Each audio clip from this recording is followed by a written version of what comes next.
Bem, boa tarde a todos. Eu pretendo ficar aqui na tribuna. Eu sou advogado, filho de advogado.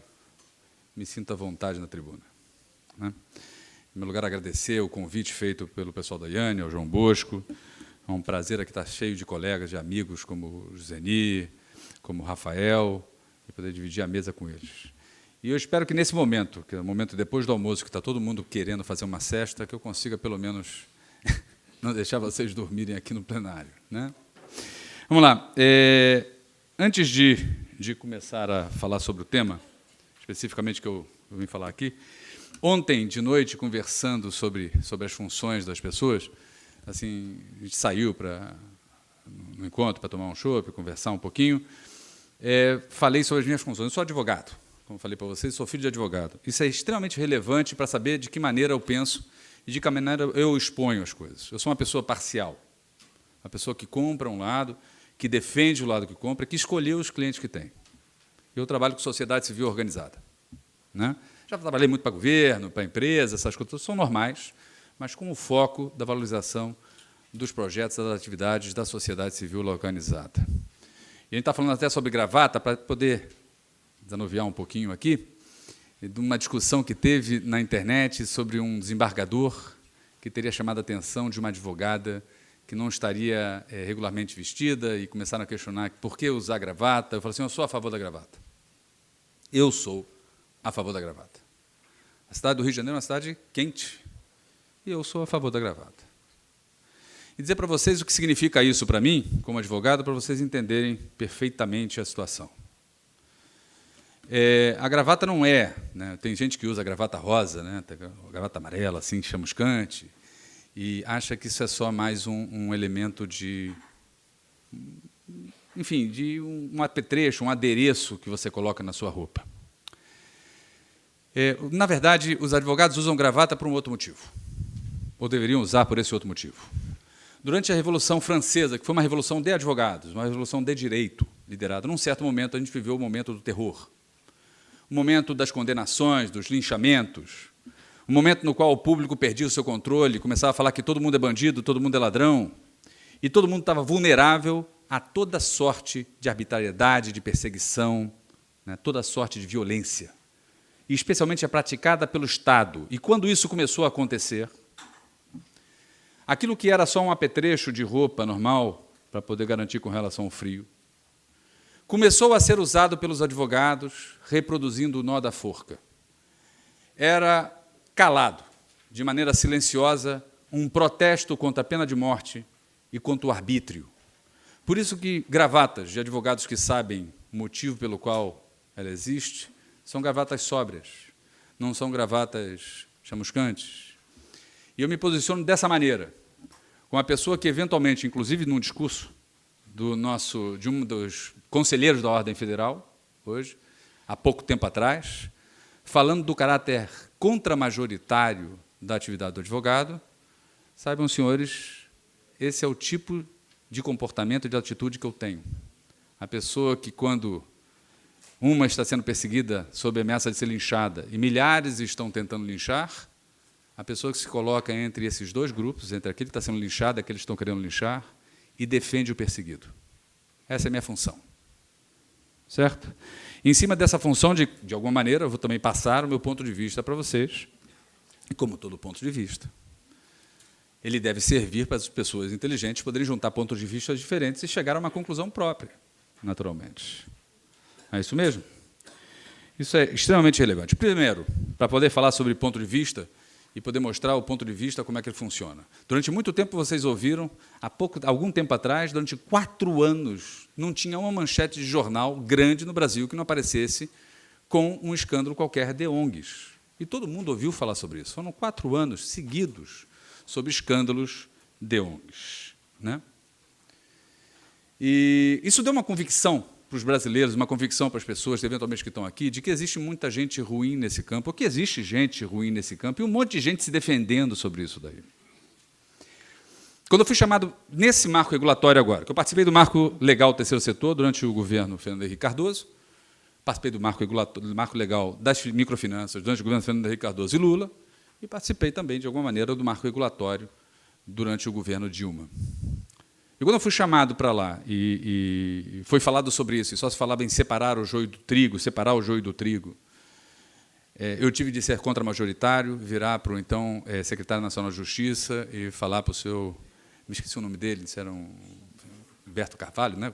Gilberto Carvalho, falou, senhor Gilberto Carvalho, se o senhor separar o joio do trigo e jogar o joio fora, o senhor vai ficar muito solitário em Brasília. Eu só sei que os meus clientes ficarão restando entre o trigo. Não porque eles são meus clientes, mas porque, embora ninguém seja santo, eles não são o demônio que vocês estão perseguindo. Aí, falei disso daí, falei que tinha um problema com relação à manchete de jornais. Isso lá no Palácio Planalto, o que me fez ser questionado pelo Globo. Quando eu voltei para o Rio de Janeiro, me chamaram para uma entrevista, e, naquele momento, a jornalista que me chamou para a entrevista, dentro do ambiente do Globo, me colocou numa mesa e falou assim, o senhor falou que a culpa desse negócio de escândalo de ONGs, que é tudo fraudulento, que são escândalos fraudulentos, e que os jornais, de alguma maneira, estão fazendo esses escândalos fraudulentos. Eu falei, sim, falei, e confirmo. O senhor vai me dizer que não tem nenhuma ONG fraudulenta? Eu falei assim, não estou dizendo isso, não, senhora. Eu sei que as únicas pessoas honestas, completamente honestas do mundo, são os advogados e os jornalistas, né? O restante parece que tem gente que não é tão honesta assim. Mas eu vou dizer para a senhora o seguinte, vamos dizer 3-3, vamos lá. O nome de um ministro, aí disse o nome do ministro dos esportes. O nome de um partido, ele pertencia ao PCdoB. O nome de um ministério, eu estou falando do Ministério dos Esportes. Eu dei 3 nomes aqui agora. Se a senhora quiser, eu dou mais o nome de outro ministro. Aí falei de um outro ministro também, que estava no Ministério dos Transportes, um outro ministério, e de outro partido, o PT. Te digo outro nome, vamos lá, 3-3. O ministro do Trabalho, disse o nome dele, do Ministério do Trabalho, disse o nome do ministério, e que pertence ao PDT. Todos eles estão envolvidos em escândalos de ONGs noticiados pelo seu jornal. Falou, sim, me diga, por favor, a senhora, em 4 anos de existência de escândalo das ONGs, 3 nomes de ONGs envolvidas. Alguém sabe? Como é que a gente passa 4 anos de escândalos que todo mundo aqui leu e ninguém sabe o nome de 3 ONGs envolvidas? Eu digo, eu relacionei 5 a 6, acho que 6 nomes de ONGs envolvidas em todos os escândalos. Mas eu estava brincando com relação a ela, gravando a conversa, falei, vou te ajudar. Governo Garotinho. O escândalo das ONGs do governo Garotinho. Isso, a FESP estava envolvida. Isso aí, a FESP. Essa é a ONG, ótimo. FESP quer dizer Fundação Escola de Serviço Público. Ela é uma fundação pública, senhora. A senhora não sabe discernir o que é uma organização pública de uma não governamental. A gente está em maus lençóis com relação à comunicação. Ela parou, não olhou para a minha cara feliz, falou assim, espere um pouco, deve ter respirado, saiu da sala. Demorou uns 20 minutos. Quando eu pensei que não ia ter mais nada, ela voltou com um fotógrafo atrás e falou assim, vamos fazer outra entrevista. Aí colocou uma entrevista sobre o papel das ONGs na construção da democracia. Se a gente não tiver a coragem de combater a voz majoritária, se a gente não tiver a decência de olhar na cara das pessoas e falar, você não tem provas do que diz, a gente está conduzindo e ajudando a conduzir esse país para um beco muito ruim. Em grande parte, essa lei sai desse misticismo ruim. Quem aqui, eu sei, muitas pessoas daqui são do setor público, e eu quero saber quem é que consegue atuar no setor público sem se sentir ameaçado por uma outra pessoa que está ao seu lado. Até mesmo os controladores são ameaçados pelos controladores dos controladores. E, no final das contas, a coisa mais difícil, João Bosco, é fazer a lei e a Constituição serem cumpridas. Tem sempre alguém para inventar uma lei que nunca existiu, em cima de uma regra que ele mesmo escreveu. Isso me lembra o corregedor do Rio, no Brasil Colônia, no Rio de Janeiro. O rei de Portugal mandou para cá um arquiteto francês, que chegou e botou na cabeça que ia ter que fazer na Baía de Guanabara, tem uma pequena ilha de pedra que some com relação à maré e aparece de novo quando a maré está baixa, de fazer ali uma fortificação que ia ser inexpugnável, impedir toda a invasão da Baía de Guanabara. E ele fez o projeto, fez uma série de coisas, e pegou a carta del rei, mandando construir aquele negócio, mandou a comunicação, recebeu, com a ordem do rei de Portugal, mandando construa-se o forte. E ele ficou labutando durante anos sem conseguir construir o forte. E todas as autoridades, todo o setor público, de alguma maneira, impedindo isso de acontecer. Até que ele foi para o corregedor-geral do Brasil e lá se manifestou para ele, dizendo que era a ordem del rei e tinha que ser cumprida. Ele falou assim: meu senhor, no Império Português, as ordens del rei se obedecem, mas não se cumprem. E esse é um dos problemas, um dos verdadeiros dilemas que nós temos. O corregedor era a representação da burocracia naquele momento. Ele era todo o órgão de controle existente no Brasil naquele momento, dizendo que eu cumpro a lei, que eu acho que tem que ser cumprida, e eu cumpro o que tem que ser cumprido, mesmo que não seja lei. Assim é. Vamos lá. Aspectos gerais, na verdade, o foco daqui é falar um pouco sobre o chamamento, sobre a dispensa e a inexigibilidade do chamamento, dando um pouco de objetividade. Mas, para isso, eu vou ter que chegar um pouco atrás e falar, como vocês já devem ter notado, eu não sou um entusiasta desse marco regulatório. Não sou. Eu mantenho uma postura extremamente crítica com relação a ele. E vejo uma enorme dificuldade de sua implementação. Como vocês todos que já leram ele devem sentir também. Eu senti pelas perguntas que fizeram aqui. Então, vamos tentar fazer um pouco de retrocesso sobre esse assunto para poder entender como é que funciona isso. Bem, em primeiro lugar, tanto o marco legal do terceiro setor durante o governo Fernando Henrique Cardoso, quanto o marco regulatório atual, chegam a uma conclusão básica de que o convênio seria um acordo rígido, meramente formalista, sem transparência e inadequado para o terceiro setor. A transparência é uma palavra importante, necessária, mas, como todo exagero de transparência também não pode ser, né, muito perseguido. Não é isso? Pois bem, o outro ponto é lá, valorizar o resultado das ações das organizações da sociedade civil e não a formalidade do gasto, a forma como se fazia o gasto por recurso que estava na mão deles. E permitir a prestação de contas liberatória, ou seja, uma vez que eu preste contas, eu dou conta desse assunto. Aliás, no marco regulatório atual, de novo voltou a isso. Uma das grandes demandas do mundo das fundações, por exemplo, é falar: eu tenho tantos patrões, tenho tanto cachorro atrás de mim mordendo meu calcanhar, que toda vez que eu presto contas para alguém, eu deixo de prestar contas para outro, porque esse outro discorda da maneira como eu fiz. Então, eu tenho que desfazer e refazer o que fiz, entrando em permanente conflito pelos órgãos de controle que eu tenho e que sou submetido. Isso aí qualquer funcionário público sabe bem o que é isso. Eu cumpro o que um órgão de controle falou e descumpriu o que o outro acha que eu deveria ter cumprido. É ou não é verdade?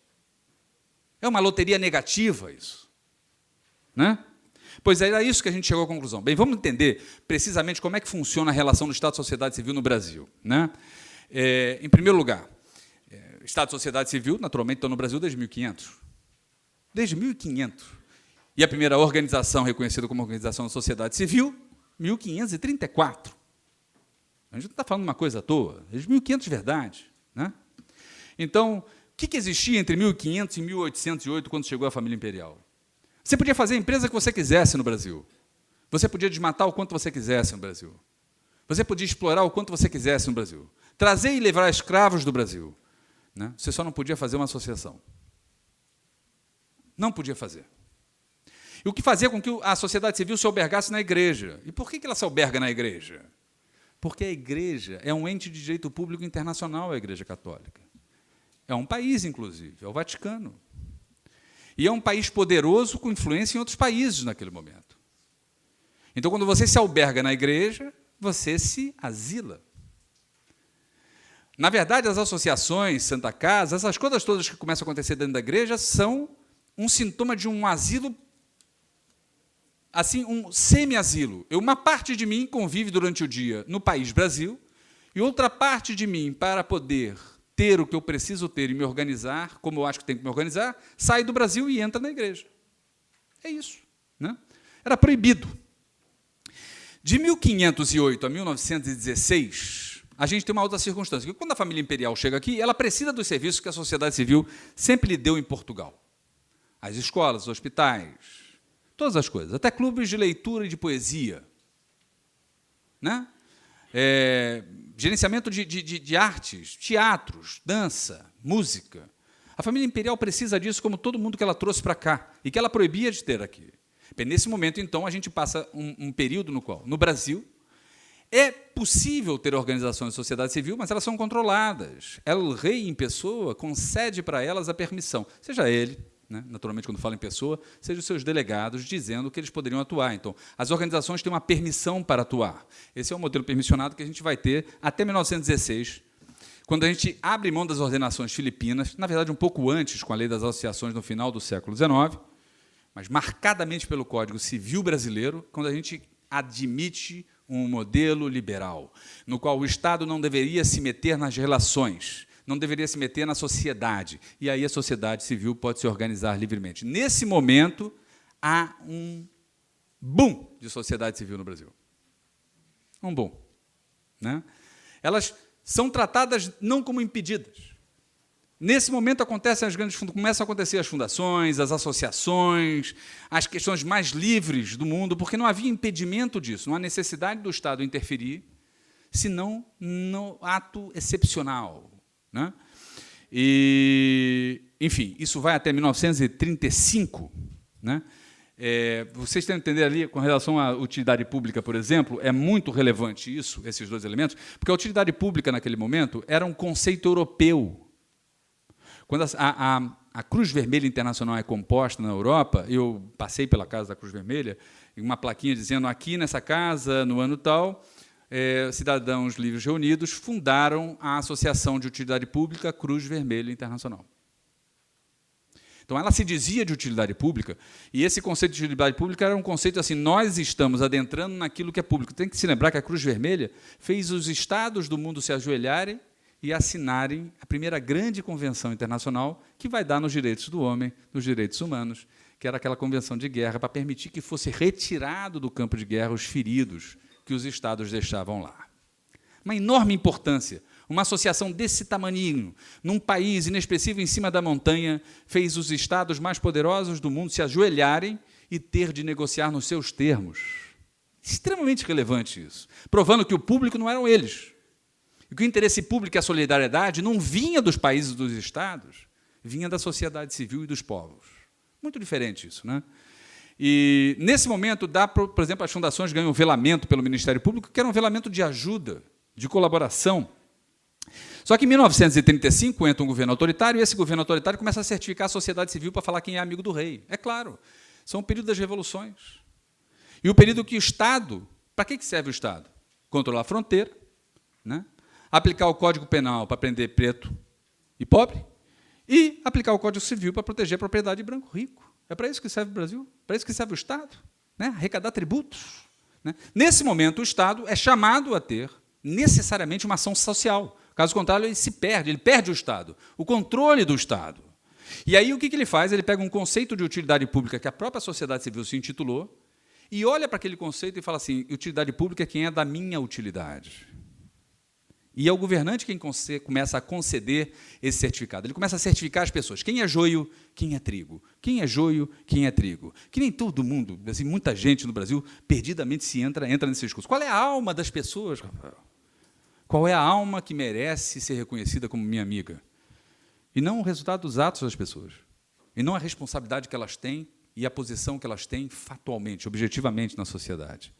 Pois esse modelo de certificação começa a controlar, por meio de benefícios fiscais, a sociedade civil, que é aquilo que vai dar, com o Joseni falando aqui, a remuneração de dirigentes. Por que não pode remunerar? Porque ele começa a distribuir. Se você não remunerar dirigentes, você tem o benefício da isenção fiscal. E por aí vai. Uma série de equívocos desse tipo, um sucessivo, um atrás do outro. Né? Como vocês bem sabem, o mau juiz julga todos por si. Como ele olhava para o espelho e falava assim, eu sou um calhorda, os outros também são. Portanto, eu tenho que julgar as pessoas pela alma que eu não tenho. Não se eu pudesse identificá-las. Né? Mas, ao mesmo tempo, veja só, entre 1935 e 1988, há um modelo de descentralização do Estado. Os homens que são mais velhos, que nasceram antes de 88, que as mulheres aqui, dá para ver, não nasceram antes de 88, né? Vocês todos já sabem muito bem, né, que já a partir de antes de 1964, existia um indicativo de descentralização do Estado brasileiro. Estava tudo na mão da União Federal, ela mandando, não é isso? Muito pouca autonomia entre estados e municípios e muito pouca condição de efetividade das políticas como políticas globais brasileiras. Daí porque você tem que fazer uma descentralização, até por uma questão administrativa, ser mais eficiente o Estado. Né? Então, nessa descentralização é que é criado o modelo da utilidade pública como modelo utilitário. A sociedade civil passa a ser a utilidade do governante, como forma de descentralização. Eu faço educação, sim. Eu faço alguma educação por mim e eu faço educação apoiando e dando incentivo fiscal para aquele outro lá que é de minha utilidade. Então, a sociedade civil foi garroteada pelo Estado com uma certificação de que ela era trigo. Os amigos do rei, né? Pois bem, de 1988 até 2014, e aí vem uma grande diferença, é que a Constituição de 1988, né, é uma Constituição que garante a liberdade associativa de maneira dramática. Parem para pensar, quando a gente fala da igualdade de homens e mulheres, que é extremamente relevante para nós no direito, no Brasil e no mundo, a gente fala de um inciso do artigo 5º da Constituição. Mas, quando a gente fala da liberdade associativa, a gente fala de 5 incisos da Constituição. Em 5 deles, de alguma maneira, falam assim: não se meta nas associações, não se meta nas associações, não se meta nas associações, não se meta nas associações e não se meta nas associações. 5 vezes na Constituição. Alguém aqui trabalha com assistência social? Quanto vocês se metem nas associações mandando alterar os estatutos? Diga para mim. Eu fui conselheiro da assistência social no Rio de Janeiro e posso dizer que me envergonhava ver isso dos meus comparsas lá. Horrível. Não se meta, não se meta, não se meta, não se meta, não se meta, mas se você for da assistência social, eles vão se meter. É por aí, é um negócio continuado. As ordens del rei se obedecem, mas não se cumprem. A Constituição falou: não se meta, mas eles se metem. Os controladores são...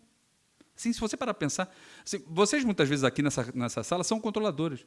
Assim, vocês têm controladores sobre os controladores ou não têm? É um negócio continuado, enlouquecido, né? Enfim...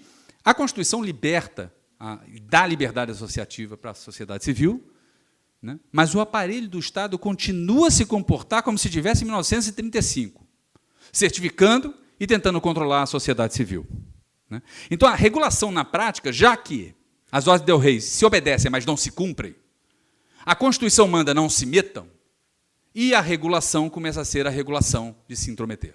A Constituição manda em vários pontos, se relacione com a sociedade civil na implementação da própria democracia. E o Estado, ao se relacionar, submete a sociedade civil a padrões e a parâmetros que, por vezes, ele mesmo não obedece. Isso é um problemão, né? Essa regulamentação, essa regulação vem de onde? De onde vem um sujeito que chega aqui e fala, por exemplo, a prestação de contas está na lei, a lei tem que seguir a lei. E fala assim: que lei? Instrução normativa não é lei. Decreto não é lei. Portaria interministerial não é lei. Esses atos são atos menores que a gente chama de direito de regulação marginália, à margem da lei, que deveria estar aplicando noções executivas menores de aplicação daquilo que o povo mandou você aplicar. Né? É um problemão isso daí, né? Porque a gente tem um Estado no papel, na Constituição, e um Estado de fato acontecendo nas repartições, né? Isso abarca a todo mundo. Pois bem, vamos pensar no assunto. Quando a gente fala todo poder emana do povo que o exerce na forma da Constituição, né? E o segundo elemento é: ninguém é obrigado a fazer ou deixar de fazer, senão em virtude de lei.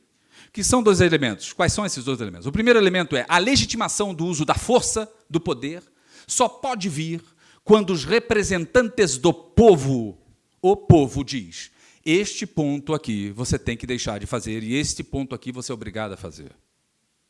A legitimação do uso da força é o povo. Não pode usar a força para tudo, né? Mesmo que o povo queira, mas a legitimação, a única legitimação, é o povo. Todo poder emana do povo, não é todo poder emana do povo menos alguma coisa, excepcionalmente ou excetuando, nada disso. Todo poder emana do povo significa dizer que todo poder só pode ser executado a partir da Constituição e da lei, que são os representantes do povo que fazem. Claro, né? E o segundo elemento é: ninguém é obrigado a fazer ou a deixar de fazer, senão em virtude de lei, né? E a gente tem um primeiro problema, que é: como é que a gente exerce o poder se a gente elege de 4 em 4 anos um sujeito que a gente vai saber depois, por escândalos, que descumpriu aquilo que ele tinha comprometido na hora da eleição? Assim, existe um elemento na democracia representativa que é a alienação das pessoas. Quando você vota naqueles 4 segundos, é os únicos 4 segundos durante 4 anos que você participa do poder, e depois você é alienada da participação do poder, que é exercido por outra pessoa, pelo seu representante. Não é verdade? Né? Disso resulta, como é que o povo pode exercer o poder com essa alienação? E é por isso que a Constituição, na verdade, descreve uma espécie de democracia concomitante, como é apontada pelo professor Joaquim Falcão. A democracia concomitante que ele diz é o poder no Brasil é exercido diretamente, como nós temos a Constituição, indiretamente pelos representantes eleitos, né? E presencialmente, permanentemente, cotidianamente, por todos esses elementos que existem na Constituição, no qual a sociedade civil participa ativamente do controle e formulação, da execução das políticas e das determinações e das ações do Estado brasileiro. Isso é o que manda o rei. Isso é o que manda a Constituição.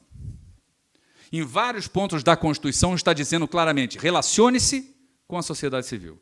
Relacione-se com a sociedade civil. E aí a gente tem um problema. A gente tem um Estado, de fato, que submetia a sociedade civil e, portanto, não obedece, no fato, no mundo dos fatos, esse relacione-se com a sociedade civil. Né? Isso resulta em dicotomias, digamos assim, atemporais disso daí. São conceitos de para que serve o controle social. Eu fiz a minha faculdade antes da Constituição, estava saindo com a Constituição sendo aprovada. Eu participei das discussões da Constituição como estudante. Né? E lá se dizia claramente o seguinte, olha só, controle social, no início da faculdade, controle social é aquilo que o Estado tem sobre a sociedade. Então, o Ministério Público existia para o controle social. Eu ouvi esse tipo de tese nos conselhos de assistência social. Controle social, ou seja, controle sobre as organizações que elas estão fazendo na assistência social. E o que a gente trocou na Constituição de 88 é que o controle social não é o que o Estado faz sobre a sociedade, mas é o que a sociedade tem sobre o Estado. E é por isso que esses elementos que eu mostrei antes, da relação na Constituição, mandando relacione com a sociedade civil para formulação, execução e controle das políticas, das práticas, das ações do Estado, é uma ordem ao rei dizendo a sociedade é que controla o Estado. Não é o contrário.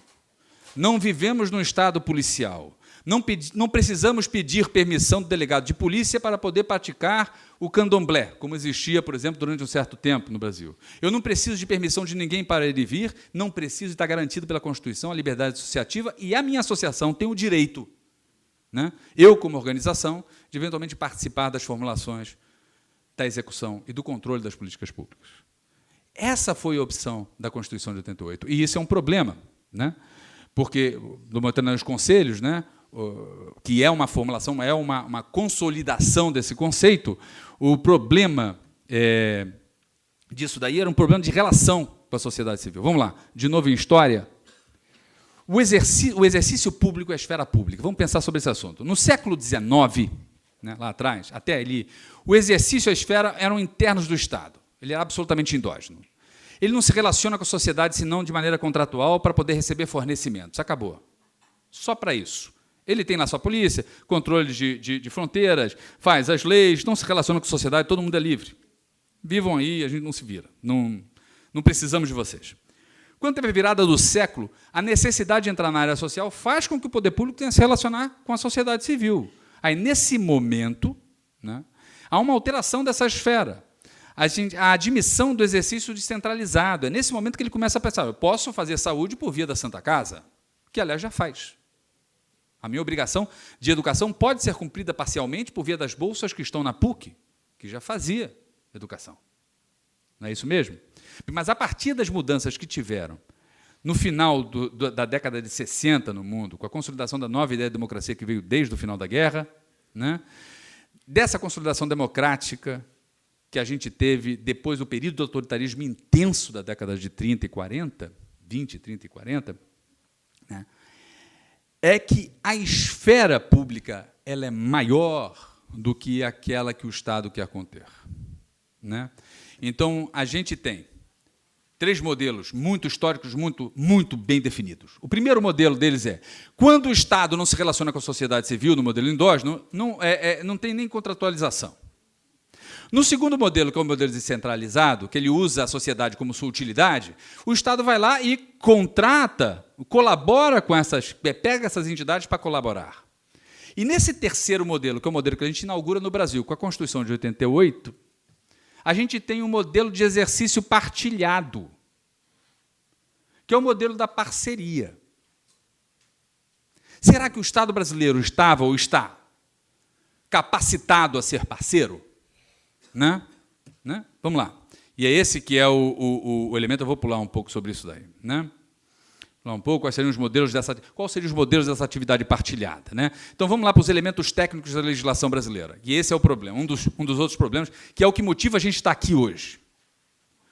O problema é que, nos modelos nos quais a gente não tinha necessidade de partilhar nada com a sociedade civil, ou seja, eu me relacionava com a sociedade civil, com a sociedade civil organizada de maneira alguma. Eu me relacionava com as empresas, com fornecimento. Eu não tinha nenhuma espécie de modalidade de relacionamento. Eu tinha contratos com os fornecedores, e eu tinha contratos ou convenções, convênios, que são convenções, internacionais com os estados, ou nacionais entre estados e União Federal, e convênios internacionais com os órgãos de direito público internacional. Certo? Mas, quando eu começo a me relacionar com a sociedade civil no modelo de utilitário, eu preciso da sociedade civil para completar a minha ação de Estado, produzir serviços sociais, acesso a direitos que eu não fabrico, que eu não concedo, eu, Estado, né? Começo a ter de pegar o instrumento que eu usava com o setor público para poder aplicar. Isso daqui está aqui, você já deve ter ouvido isso 1 milhão de vezes, talvez não tenham visto a origem jurídica disso. Uma das origens está aqui no Decreto-Lei 200, né, que fala da descentralização e fala claramente. Veja só, dentro dos quadros da administração federal, a descentralização será posta em prática em 3 planos principais. Dentro da administração, distinguindo-se do nível de direção e de execução, da administração federal para as unidades federadas, quando estejam devidamente aparelhadas mediante convênio, e da administração federal para a órbita privada, mediante contratos ou concessões. Ou seja, até o regime militar e antes da Constituição de 88, convênios eram algo que se exercitava fundamentalmente antes com os entes de direito público e contratos com os particulares, a sociedade civil, inclusive, ou seja, como fornecedores. Né? Então, esse é o modelo que a gente viu funcionando, que é o modelo que a gente viu funcionando até agora, quando em 2014 a gente tem. O modelo é simples, binário. O setor público se relaciona com o setor público por via de convênio e se relaciona com o setor privado por via de contrato. Agora, vamos entender o que significa literalmente isso daí.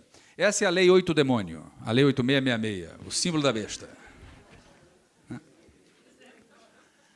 E a besta diz para a gente o quê? A besta diz para a gente que contrato é todo ajuste, vocês já leram isso 1 milhão de vezes, não é isso? Entre a administração pública e particulares, em que haja um acordo de vontades, ou seja, nos quais eu não seja obrigado a fazer, não é uma obrigação legal minha a fazer, eu não me relaciono por via de falta de sinalagma aqui, e haja uma formação de vínculo, estipulação de obrigações recíprocas. Vai aí uma incultura, porque parece que no Brasil, toda vez que você não tem cultura para entender a língua portuguesa, você quer fazer uma nova lei.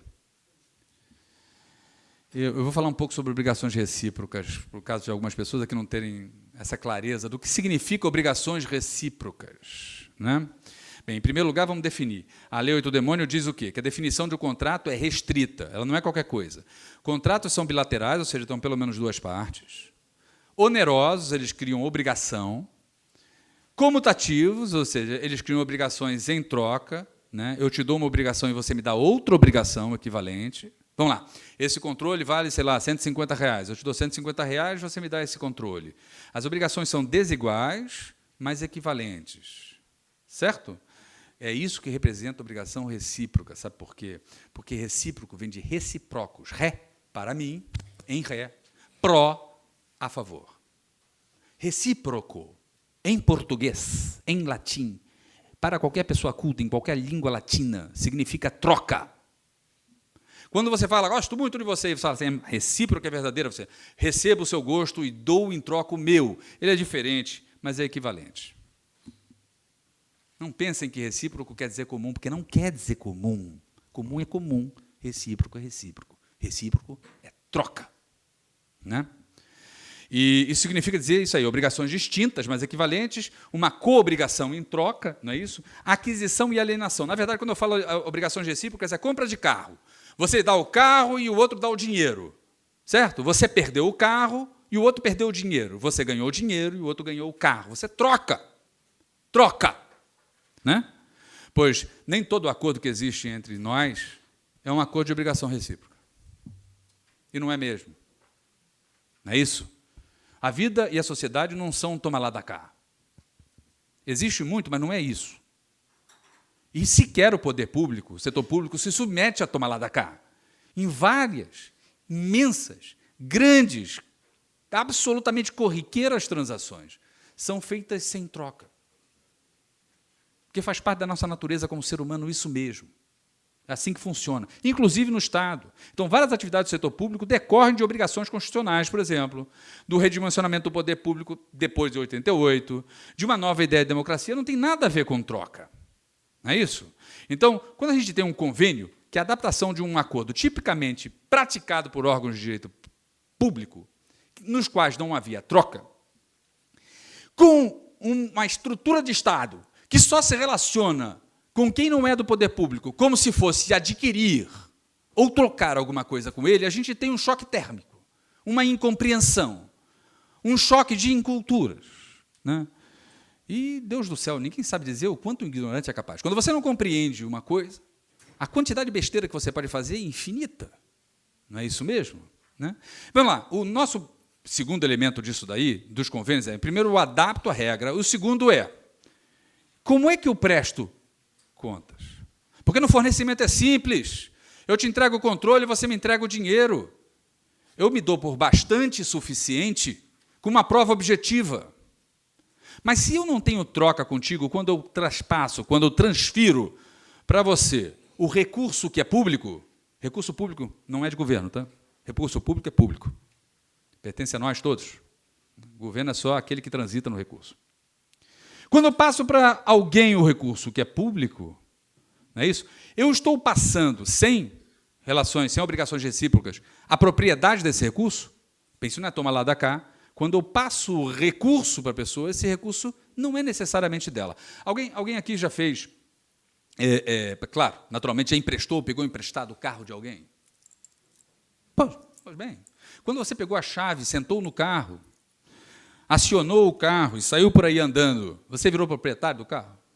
Muito bem. Vamos aprofundar tecnicamente a coisa.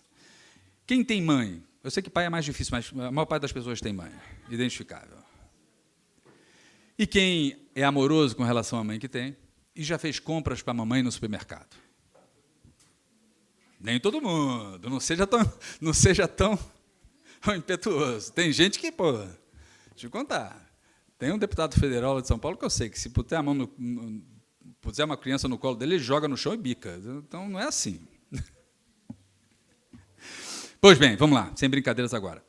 Com relação a mamãe, dinheiro de mamãe, a mamãe te dá uma lista de supermercado e fala assim, filho, eu preciso que você me compre isso. Te dá 2 notas de 100, o dinheiro. Aí você vai para o supermercado. Quando você volta do supermercado, o que você faz? Você traz, está aqui, mamãe, a sua lista, está aqui as compras, batendo, esse aqui não tinha, né? Eu consegui A, B e C, estão aqui as compras, está aqui o registro do quanto custou, e está aqui o troco. Porque quando a mamãe transitou o dinheiro para você, mamãe não lhe deu a propriedade dele. Dinheiro como um bem móvel é exatamente em direito como o carro que você pegou emprestado do seu amigo. É algo que você guarda também, e que, portanto, pode não ser seu. A regra fundamental é que, quando eu não tenho comutatividade, quando eu não tenho troca, não tenho reciprocidade, eu não tenho uma transferência patrimonial do dinheiro, eu tenho uma transferência formal do dinheiro. Ele fica sob guarda daquela pessoa. Certo? E esse é vamos dizer assim, a grande caracterização desses 2 elementos que existem. No contrato eu tenho comutatividade, reciprocidade, e nos outros, eu não tendo isso, eu não transfiro recurso. Ou eu transfiro o recurso, se for em formato de doação, mas não em formato de contraprestação. Não é isso? Então, como é que uma pessoa pode prestar contas E quem determina validamente a forma? Por quê? Porque quando eu troco alguma coisa, é simples. Está aqui o carro, está aqui o dinheiro. Mas quando eu devolvo o carro para você, como é que eu presto contas de que eu fui naquele lugar, e de que eu voltei daquele lugar que tinha me comprometido, que eu usei o carro devidamente, que eu estou devolvendo o carro em perfeitas condições de uso? Eis o problema, não é isso mesmo? Porque vocês, grande parte de vocês, que eu saiba, são do setor público, e esse é o grande problema, o dinheiro não deixa de ser público. Bem, o problema passa a ser o seguinte, o artigo 116 da lei, ninguém é obrigado a fazer ou a deixar de fazer, senão em virtude de instrução normativa? Não. De decreto? Não. De portaria? Não. Ninguém é obrigado a fazer ou a deixar de fazer, senão em virtude de lei, das ordens del rei, das ordens do povo, de onde sai todo o poder. Certo? Onde está a lei? A lei está no artigo 116, historicamente, o artigo 116, não toda a lei 8666, o artigo 116 da lei 8666, que falava claramente, não se aplica a 8666 a convênios. O que ele falava, aplica-se essa lei no que couber a convênios. Se ele quisesse falar, aplica-se essa lei a convênios, ele não botava no que couber. Significa dizer que o próprio artigo está reconhecendo que a lei 8666 não cabe para convênios no seu espírito maior, porque ela é feita para contratos. Aqueles que têm obrigações recíprocas. Nós estamos do outro lado, não tem obrigações recíprocas, não tem transferência de numerário, não tem uma atividade, uma obrigação, uma atividade em troca, eu tenho uma atividade comum, partilhada. Onde está a regra? Num artigo só, aí a cabeça de controladores dos controladores entra em parafuso. E fala assim, falta regra, né? Como se a gente precisasse de uma regra para dizer para a gente como a gente precisa agir. O princípio da legalidade que diz ninguém é obrigado a fazer ou a deixar de fazer, senão em virtude de lei, é um princípio que vigora para todo mundo. Não vigora só para o setor público, não, vigora para todo mundo. Ele diz claramente que o poder só se exerce quando a lei manda. Quando você, no setor público, não está exercitando o poder, você só pode não ter liberdade se uma lei disser claramente que você tem que agir de uma certa maneira. Você não precisa de uma lei para apagar ou acender a luz da sua repartição, porque aquilo não é um exercício de poder. Mas isso entrou numa confusão louca, historicamente, né, com gente defendendo as dimensões do princípio da legalidade e fazendo norma para tudo quanto é canto, que resultou nisso. Por exemplo, resultou nisso. Antes dessa, tive uma IN número 3, 93, que falava que não podia remunerar as pessoas, o corpo funcional da sua instituição, se tivesse convênio. Foi de 93 a 97 que ela vigorou. Nunca tinha havido esse negócio antes. Em 97, ela foi revogada por essa daqui. Aqui, a obra do capiroto. A Instrução Normativa número 1, de 97, da Secretaria do Tesouro Nacional. E por que eu digo isso? Porque ela regulou os convênios. E estados e municípios submetidos, ajoelhados, a uma instrução normativa de um cargo de terceiro ou quarto esqualão do governo federal, que disse, veja só, o secretário do Tesouro Nacional, no uso das atribuições que lhe confere a portaria GM 71, combinada com os artigos 155 do decreto, e de outro artigo, de outro decreto, resolveu. Pense, todo o poder emana do povo, e ninguém é obrigado a fazer ou a deixar de fazer, senão em virtude de lei. Qual é a lei que ele citou para ter competência? Qual é o artigo da Constituição? O segundo elemento é, vocês aqui já aplicaram essa instrução normativa, não aplicaram? Porque eu já apliquei 1 milhão de vezes. Né? Tem gente aqui que aplicou? Sim ou não? Claro que sim. Né?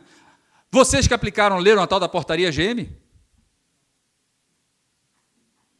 Eu, quando comecei a procurar essa portaria GM, no Tesouro Nacional, no Ministério da Fazenda, ninguém sabia. Eu desencavei essa portaria GM para ler. E, pasmem vocês, tanto a portaria quanto os artigos citados não dão a competência que esse sujeito se arrogou. Ou seja, ele delinquiu, livre, frontalmente, contra a Constituição e contra todo o direito brasileiro, para estipular uma lei que submeteu estados, municípios e a sociedade civil que ele não poderia ter submetido. E nós obedecemos a ele. Nós obedecemos. O Tribunal de Contas no meio do caminho, que não obedece. Não é verdade? É uma história dramática de todos nós, nesse momento. Mas vamos lá, mais do que isso. Veja, ele falou, num certo momento, né, que, para você aplicar essa instrução normativa, tinha que fazer procedimentos análogos a 8666. E aí, o que acontece? Num certo momento, em 2000 E2, se não me engano, em 2003, quando o Lula sobe no primeiro momento do governo, se troca isso aí e fala que tinha que se obedecer às disposições da Lei 8666, que disse que convênios não se submetiam à 8666. E isso veio de onde? Veio da Constituição, veio da lei, veio dos representantes do povo? Não, veio de um acordo no TCU, que não tem tampouco competência para isso. Até onde todos nós brasileiros, inclusive os que trabalham nas controladorias, no controle do setor público, vamos nos submeter a esse tipo de arbitrariedade? Esse era um dos pontos fundamentais, né? Por exemplo, as alternativas para fugir disso aí foram no marco legal do terceiro setor, tanto o que deu na lei das OS, que não é exatamente marco legal, mas a lei das OCIPs, né? E depois agora essa lei 13019. Então vamos entrar nessa lei e vamos entender a natureza da relação. Por que eu fiz toda essa introdução com relação à sociedade civil, às formas de relação Estado-sociedade civil? Por causa disso daqui. Veja bem, a natureza das relações, eu vou tentar fazer por aqui, pelo meu computador, para dar uma olhada. Né? Com licença. Não tem, eu vou fornecer para vocês isso agora, porque eu me dou o direito de fazer até o final. Na verdade, eu me informei aqui, quando eu me informei, vim aqui, cheguei ontem, eu fiquei vendo o público, olhei para as pessoas e tudo mais, eu refiz tudo. Então, os advogados são contra-majoritários, fazer segundo majoritário já não seria muito da minha feição. Mas vamos lá. Qual a natureza dessa relação que a Lei 13019 implementa? Né? Os contratos são de obrigações recíprocas, têm objetivos conflitantes. Esse objetivo conflitante é uma coisa horrenda de falar, porque isso não faz o menor sentido, né? Vocabular, mas o que quer dizer o objetivo conflitante? Obrigação recíproca, é isso? O pessoal não entende o que fala aí. E os convênios de termos de parceria seriam objetivos comuns, ou seja, não há obrigações recíprocas. Dinheiro de mamãe para fazer supermercado. É isso. Os dois grandes elementos. No outro tem transferência patrimonial em troca de um serviço ou de um produto, e no outro não tem transferência patrimonial e não receba um serviço sem um produto, pomba. É essa a natureza da coisa. Né? Nos contratos, a transferência de recursos é patrimonializada pela pessoa que recebe, e a outra patrimonializa o fornecimento que teve, o Estado. E nos convênios, tendo parceria, a transferência não é patrimonializada. Se ela for patrimonializada, é para subsidiar uma certa atividade de interesse público, é outra coisa. Né? Pois bem, assim, nos contratos eu tenho uma presunção de um caráter competitivo. Vocês concordam comigo? Porque tem muito fornecedor por aí. Eu não tenho para que facilitar ou beneficiar um fornecedor em detrimento dos outros. Tem algum motivo para isso? Não. Não é isso mesmo? Fiquem tranquilos que eu vou fornecer esse PowerPoint. Prometo. Né? Então, eu tenho uma necessidade natural de uma seleção e de tratamento objetivamente igualitário. Porque, senão, eu estaria beneficiando uma pessoa que vai adquirir o meu dinheiro. Concordam comigo? Não é isso mesmo? Pronto. E nos convênios em termos de parceria, como eu não tenho uma aquisição patrimonial, qual é o fundamento de eu ter uma competição? Isso era um problema com relação às instituições, que ela falava assim, existem instituições que são beneficiadas, estão sempre fazendo convênios, e outras não estão fazendo convênios, a gente quer que se abra a seleção. Não é isso? E dentro do setor público também uma norma de decência com relação a isso. Mas submeter o convênio, submeter esse tipo de acordo a uma seleção é inverter a lógica da coisa. É mais do que isso. É contradizer a construção do direito. Né? Então, o concurso de projetos, que foi originalmente pensado na lei das OCIPs, ele não era obrigatório. Ele era uma alternativa para eu poder, inclusive, selecionar gentes que pudessem fazer aquele elemento, aquela atividade. Geralmente, mais do que uma pessoa fazendo aquela atividade. Esse era o negócio. Disso aí resulta, né, necessariamente, que os contratos, as transferências são cumprimentos de obrigações e a entrega, a meta, é a medida da obrigação do outro. E se eu tenho isso no contrato, é porque nos convênios eu não tenho isso. Vamos pensar, assim, honestamente, vamos pensar no assunto. Alguém aqui já trabalhou com ONG ou trabalha com ONG? Trabalhou? Hoje eu ouvi aqui um palestrante falando brilhantemente, falando, não dá, funcionário público federal não vai para dentro do Xingu, não vai para dentro da favela. Né? Não sei qual foi o exemplo que ele deu. Hã? Na Amazonas e tudo mais, não é isso mesmo? Eu vi o Brescia Pereira uma vez num debate, esse negócio de participar de marco regulatório legal, dá essa possibilidade, né, Rica? Num debate, fala isso, olha só, tem professor que não vai entrar, passa no concurso público, não vai entrar na favela que está em zona de conflito, pô. Ele vai entrar na justiça e vai falar assim, não me deixe entrar lá, seu juiz. E vai ganhar, está certo, ele não é obrigado a isso. Quem entra é a própria sociedade civil. Na verdade, quem entra não. Quem não consegue sair é a própria sociedade civil que está lá. E que se organiza para isso. Não é isso mesmo? Ou seja, onde nós atuamos? Se o mercado desse conta de produzir dinheiro tratando de criança de maneira assim, essencialmente eficaz, nós não teríamos criança na rua. Sabe onde a gente atua com sociedade civil? A gente atua nas falhas do sistema. É onde o sistema produz a exclusão, é onde o sistema não funciona. Portanto, quando você me submete a uma dinâmica de meta, você não está reconhecendo a falência do próprio sistema. As crianças que se evadem de cada sala de aula é uma falha do sistema. Tentar trazê-las de volta para a sala de aula não pode ser uma meta a qual seja obrigado. Porque se fosse factível, você tinha feito e o mercado já tinha dado conta. É a construção do caminho que a gente está falando. A construção do caminho da democracia. Portanto, metas que não existiam antes nos convênios e foram colocados depois no termo de parceria, era uma comprovação da eficiência, da eficácia, mas não uma submissão, não é uma entrega. Eu não te entrego a meta e você me passa o dinheiro ou justifica o fato de você ter passado o dinheiro para mim. Eu meço a meta, mas eu não submeto a aprovação à meta. Se eu contratar fazer um viaduto, ou você me entrega o viaduto ou eu não pago. Isso é uma meta factível, está dentro do sistema. Né? Mas se eu contratar para botar a criança de volta em sala de aula, depois que elas saíram e foram vender bala na rua, essa é uma meta antissistêmica. É aí que a gente atua. É aí que a sociedade civil atua. É aí que atuam os convênios, os termos de parceria, é aí que atuarão os termos de fomento, de colaboração, essas coisas todas. Como submeter, por exemplo, isso a metas? Não, a gente submete a metas contratos, e a esses aqui a gente usa metas como forma de averiguação do caminho certo, da consolidação da democracia e daquela ação pública, certo? Então, eu tenho, num contrato é meta em troca do dinheiro, e nos outros eu não tenho isso, uma meta em troca do dinheiro. Eu tenho um dinheiro colocado e uma ação colocada, recursos meus e seus colocados para poder tentar atingir uma meta que nós vamos medir, mas não vamos submeter. Não é isso? Então, esse é o ponto que a gente tem. Agora, vejam só os problemas de português ou de compreensão jurídica, de história e tudo mais sobre isso daí. Esse aqui é o marco regulatório, uma lei que tem mais alteração. Nunca vi uma lei começar a entrar em vigor com mais de 90% das coisas serem alteradas além dessa. Até o preâmbulo mudou. O preâmbulo original falava que as parcerias voluntárias, e submetia todo mundo a chamamento. Parceria voluntária é parceria discricionária, quando o administrador público pode escolher com quem vai fazer a parceria. Ou seja, eles tinham eliminado a parceria voluntária e falavam que disciplinava a parceria voluntária. Falavam, não disciplinam, vocês tentam extinguir. Né? Eu falei isso num seminário do Paulo Modesto, aqui na Bahia, causou um constrangimento enorme. Não é isso?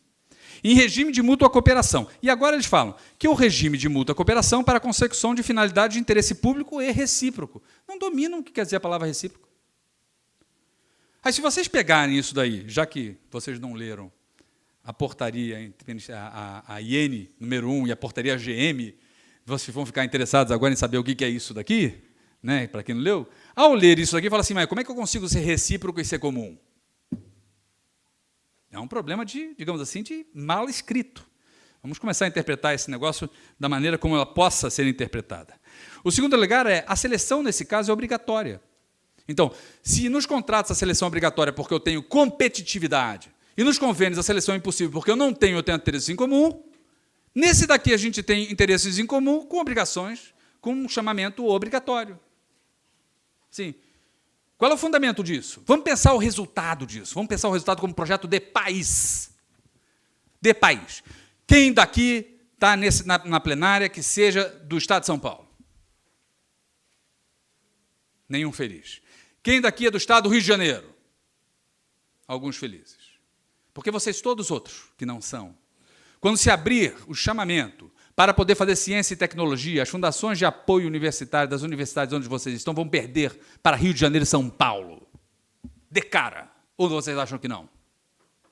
Vocês já foram para a Copetec, no Rio de Janeiro, dentro da Universidade Federal, e viram uns 10 prédios que ela tem lá, luxuosos, grandes, bons, cheios de aparelhagem, eles são capazes, eles são fortes, são poderosos. Né? Será que eu preciso, de fato, fazer chamamento para todo relacionamento que eu tenho que não seja contratual? Essa é uma pergunta que eu deixo para vocês, e de tal maneira que a gente possa aplicar a lei segundo as circunstâncias. Porque quem não avalia circunstâncias nas quais a lei tem que ser aplicada, não faz justiça. Isso é extremamente relevante. Estou falando do Rio de Janeiro, hein? E atuando em ciência e tecnologia, ou seja, conta clientes meus, tecnicamente falando. Sou presidente da Federação de Fundações do Rio de Janeiro, a Copetec é minha afiliada. É isso? A honestidade tem seu preço, não é isso? Estou pagando agora. Vamos lá. A meta é uma obrigação nessa lei. Veja o artigo 64 que fala: serão glosados valores relacionados a metas e resultados descumpridos. Olha a confusão que isso pode sair na cabeça de uma pessoa que não tem a compreensão do fato social ou que não teve aquela introdução com relação à relação Estado-sociedade civil que eu fiz para vocês há pouco. Do que pode resultar isso? Descumpriu a meta, devolve o dinheiro. É isso mesmo? Não colocou todas as crianças de volta para a sala de aula. Me devolva o dinheiro. É isso mesmo? Hã? Veja, nem tudo que está escrito é factível. A gente vai poder, de tal maneira... Você não entendeu o espírito e a circunstância. Né? Essa lei foi escrita por várias mãos, digamos assim. Né? Todas elas... Enfim, deixa para lá. Outra coisa, veja só, ainda falando de metas, essa lei fala, aparentemente liberatória. Veja, o relatório de execução do objeto vai ter um relatório de execução financeira, que só vai ser entregue na hipótese, ou seja, não vai ser entregue se forem cumpridas as metas, ou seja, só vai ser entregue na hipótese de descumprimento das metas. Quem aqui é de Tribunal de Contas? Me diga uma coisa, meus senhores. Sabe, como o mundo é machista, né? Uma mulher e um homem têm que tratar de meus senhores. Né? Me diga uma coisa, como é que vocês vão conseguir não exigir o relatório de execução financeira se vocês vão ter que dizer o artigo 52 que fala que eu tenho que devolver os saldos financeiros? É a mesma lei. É um pavor, né? É um pavor. Se eu não tinha regra de prestação de contas, se os caras faziam o que queriam, o secretário do Tesouro Nacional fazia o que bem entendia, agora eu tenho uma regra de prestação de contas contraditória, que eu vou ter que aplicar de alguma maneira, razoavelmente, objetivamente, digamos assim, razoável para as circunstâncias. Você tem que entender o motivo da lei, no que ela se circunscreve, na aplicação da lei da Constituição de 88, para entender que essa contradição é uma contradição derivada de um redator despreparado, desatento, mas que a gente vai ter que aplicar o objetivo dela, a intenção dessa lei, na sua prática. Vocês vão ter que modular esses efeitos contraditórios. O Rafael deve estar apavorado quando estou falando essas coisas, né, Rafael? Coitadinho. Ele é defensor da lei. Bem, enfim, assim se nos contratos...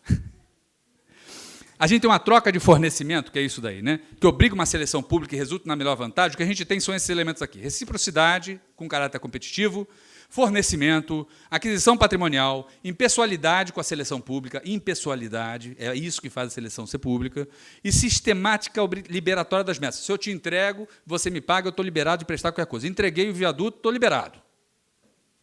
E, se nos convênios, estou falando genericamente convênios, não há troca, não há fornecimento, não há patrimonialização do repasse, portanto, não há obrigação qualquer de seleção, porque não há vantagem para o administrador ou para o particular, não é isso?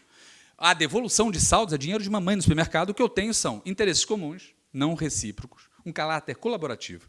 Não há fornecimento, não há transferência patrimonial, a guarda do patrimônio transferido para você, não há impessoalidade necessária, porque a obrigação de seleção pública não existe, e a sistemática liberatória pela forma de gasto e não pelas metas. Não é isso? É isso que a gente vive. Pois essa lei faz o seguinte, quer dizer, a gente tem reciprocidade contra interesse público, as metas contra a forma de gasto, seleção de impessoalidade contra a ausência de fornecimento e um caráter competitivo contra um caráter colaborativo. É isso que a gente tem, são as dicotomias. Contrato de um lado, convênio de outro. Né? Isso pode botar termo de parceria desse outro também. Né? Mas considerando que essa lei nova faz reciprocidade, interesse comum, fala de caráter competitivo, fala que há obrigação de entrega de metas, mas tem devolução do saldo, talvez o que a gente tenha, né? Talvez o que a gente tenha seja... Aliás, o que a gente tem é isso daqui. O resultado é reciprocidade, interesse comum, metas, forma de gasto, seleção e falta de fornecimento, caráter competitivo e caráter colaborativo juntos. juntos. E a pergunta que eu deixo para todo mundo, que é o que a gente vai precisar construir, de alguma maneira, é se a gente tem uma manipulação errada desses conceitos jurídicos. Eu posso estar errado na minha apresentação, me submeto a bons argumentos. Ou se a gente teria um caráter híbrido entre contratos e convênio que eu não sei se é factível. Né? Uma incompreensão, para mim, está clara. Assim, existe uma enorme incompreensão com relação à relação entre Estado e sociedade civil que resultou nesse formato aqui, que é um formato que existe e que faz com que a Instituição Normativa número 1 vire lei, né? Que um pouco mais do que ela vire lei também. Né? Então, vamos lá. A diferença entre os termos, para poder ser prático com relação à nossa aula. Esse é o decreto dessa lei. Né? E fala que as parcerias entre a administração pública da esfera federal tem 3 tipos de parceria. Termo de fomento, termo de colaboração e acordo de cooperação. Nós estamos no foco da minha palestra, não é isso? Chamamento e esses 3. Então, vamos lá. A distinção entre os primeiros é que, a distinção decorre da transferência de recursos financeiros. Ou seja, transferir dinheiro vivo, é isso? Como se diz? Transferir dinheiro, eu tenho termo de fomento ou termo de colaboração. Não transferir dinheiro, eu tenho um acordo de cooperação. É isso que diz essa lei. Esse é o resumo desse elemento aqui. Né? Se envolver a transferência, se não envolver a transferência, eu tenho um acordo de cooperação. Não é isso? Esse é o resuminho. Se há transferência, tem 2 tipos. Se não há transferência, tem um outro tipo. Legal. A outra distinção decorre daqui. Né? Esses são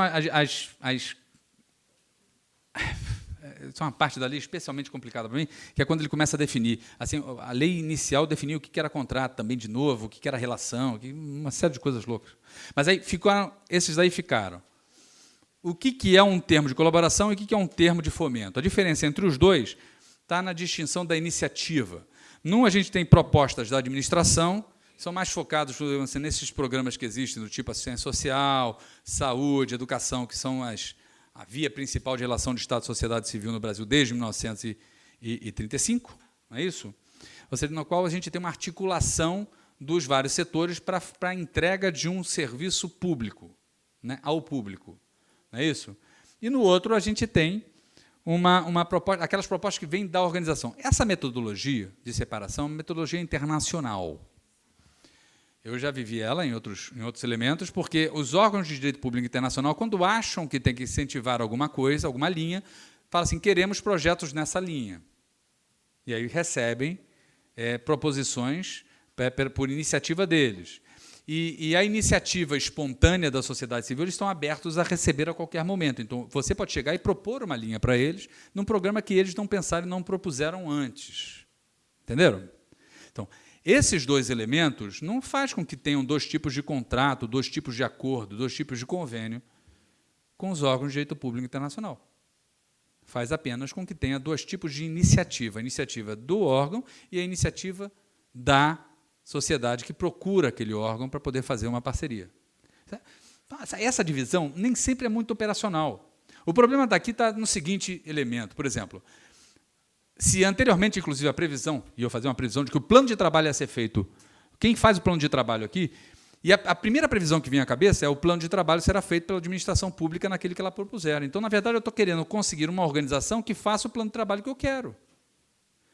Assistência social não é isso? A linha não está definida pelo Conselho Nacional?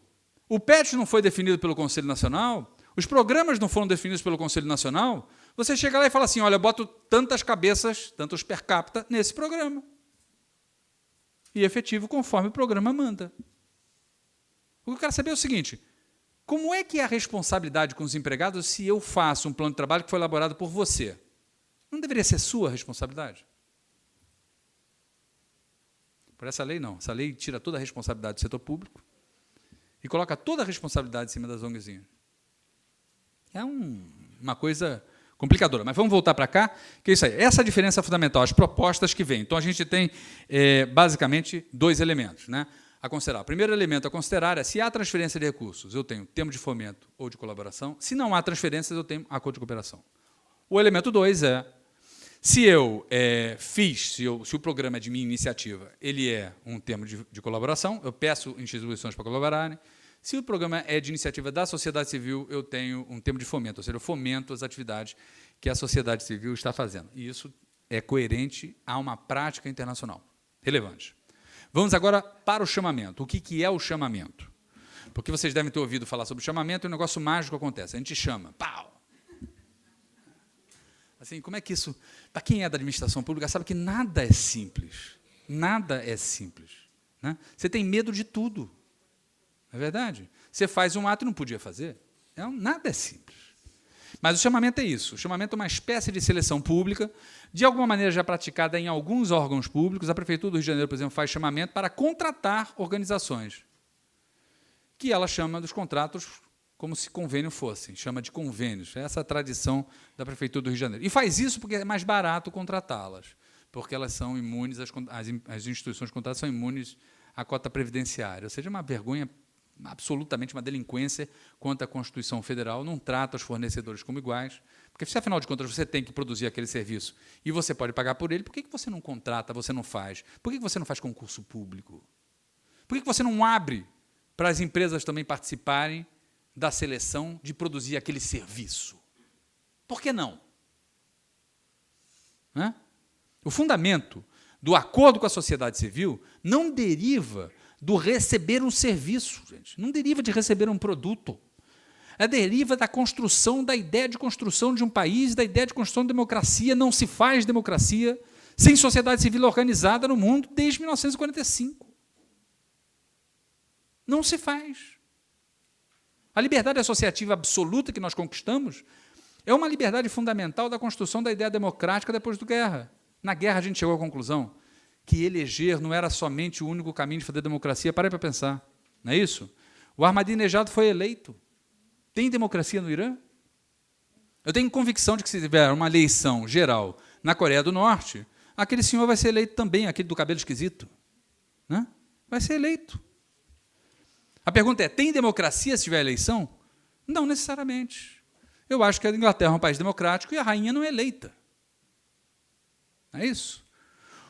A democracia se faz não somente com o exercício do poder pelo povo. A democracia, hoje em dia, se faz também, fundamentalmente, vejam vocês, com o limite do exercício do poder. Com a submissão daquele que está sentado na cadeira do poder à lei que o povo escreveu.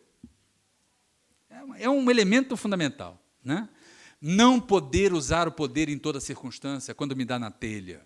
É um elemento fundamental, né, da democracia. Pois bem, o chamamento que a gente está falando aí seria um chamamento destinado, vejam só, a selecionar a organização da sociedade civil para firmar uma parceria que tiver, não é isso? Na qual se garanta a observância dos princípios da isonomia, e vai vir uma série de princípios aqui que se confundem, eventualmente, com os princípios da Constituição Federal e com os princípios da Lei 8 Demônio. Né? Vocês podem ver o quadrinho comparativo aqui. Né? Os da Constituição Federal, por exemplo, a gente tem a carência da eficiência, sai a eficiência, e com relação a 13019 e a Lei 8666, a gente tem o acréscimo da isonomia, que é um princípio constitucional, da igualdade, que eu não sei qual é a diferença entre isonomia e igualdade, que para mim assim, são duas palavras derivadas de duas raízes diferentes para dizer exatamente a mesma coisa, mas tudo bem. Né? A probidade administrativa, a vinculação no instrumento convocatório, julgamento objetivo e dos atos que lhes são correlatos. Ou seja, o chamamento é uma espécie de seleção pública do tal qual se faz na licitação, de alguma maneira, ou em todos os outros chamamentos desse tipo. Ou seja, eu faço uma seleção pública. E qual é o objetivo dele como seleção pública? Veja só. O meu objetivo é falar sobre ele e falar sobre as excepcionalidades dele. Exceto nas hipóteses previstas em lei, todo acordo que eu fizer de termo de colaboração ou de fomento, ou seja, quando a iniciativa for do poder público ou quando a iniciativa for da sociedade, mesmo quando a iniciativa for da sociedade, eu tenho de fazer um chamamento. Nos órgãos públicos internacionais, quando a iniciativa vem da sociedade, você não faz o chamamento naturalmente. Você avalia se aquela organização é capaz de fazer aquilo e não sai dando pernada nela, fala assim, já que você propôs, faço contigo. Claro. Né? Mas aqui o chamamento é obrigatório nesses dois casos. E também seriam aplicáveis, vejam vocês, seriam aplicáveis aos acordos de cooperação excepcionalmente. Ou seja, acordo de cooperação não há transferência. Se lembra da diferença? A diferença é, nos termos de cooperação de fomento, eu tenho uma transferência de recursos financeiros. Nos acordos de cooperação, eu não tenho transferência de recursos financeiros. Isso não significa dizer que eu não posso transitar recursos não financeiros. Claro. Se eu subsidio você com os ar-condicionados que estavam, na reforma que eu fiz no meu setor, com os ar-condicionados que estavam na minha repartição, eu não estou transitando recursos financeiros. Nesse caso, quando eu tiver alguma transmissão patrimonial, eu tenho, segundo essa lei, de fazer um chamamento público. Assim, muitas vezes parece uma norma de decência e me parece adequado como norma de decência. Eu estou questionando somente a obrigatoriedade dele. A obrigatoriedade. Não a norma de decência, mas a obrigatoriedade dele significa dizer que eu não avalio as circunstâncias para aplicar a lei. Veja um problema. Então, eu tenho esses dois elementos aqui. Exceto nas hipóteses, ou seja, tem que obedecer. Certo? Então, qual é a diferença entre eles, fundamentalmente? Vejam só. A lei, no artigo 24, e vamos voltar aqui para falar sobre o assunto. Olha bem a redação que tem a lei. Prestem atenção nesse... Será que isso aqui aponta? É embaixo? Ah, está aqui. Tá bom. Vejam bem, termo de colaboração de fomento será precedida de chamamento público voltado a selecionar organizações da sociedade civil que tornem mais eficaz a execução do objeto. O primeiro elemento que eu chamo a atenção de vocês é que as organizações está no plural. Não está no singular. E que tornem mais eficaz a execução do objeto. O segundo elemento que eu vou chamar a atenção de vocês é a palavra eficaz. Ou seja, na verdade, o que eu tenho? A diferença entre a lei, esse Miroski, e o tal do 8666, é que o elemento de discernimento da seleção, na 8 demônio, é a vantagem para a administração. A administração está trocando, é obrigação recíproca, certo? Portanto, ela está recebendo um carro, tem que ser um carro que dê mais vantagem para ela. Seja pelo menor dinheiro que ela pagou, seja pela melhor utilidade que ela vai ter dele. Não é isso mesmo? De outro lado, nessa lei, a gente está falando da eficácia da execução do objeto, o que me parece, nesse ponto, bastante apropriado, de certa maneira, bastante apropriado, mas problemático.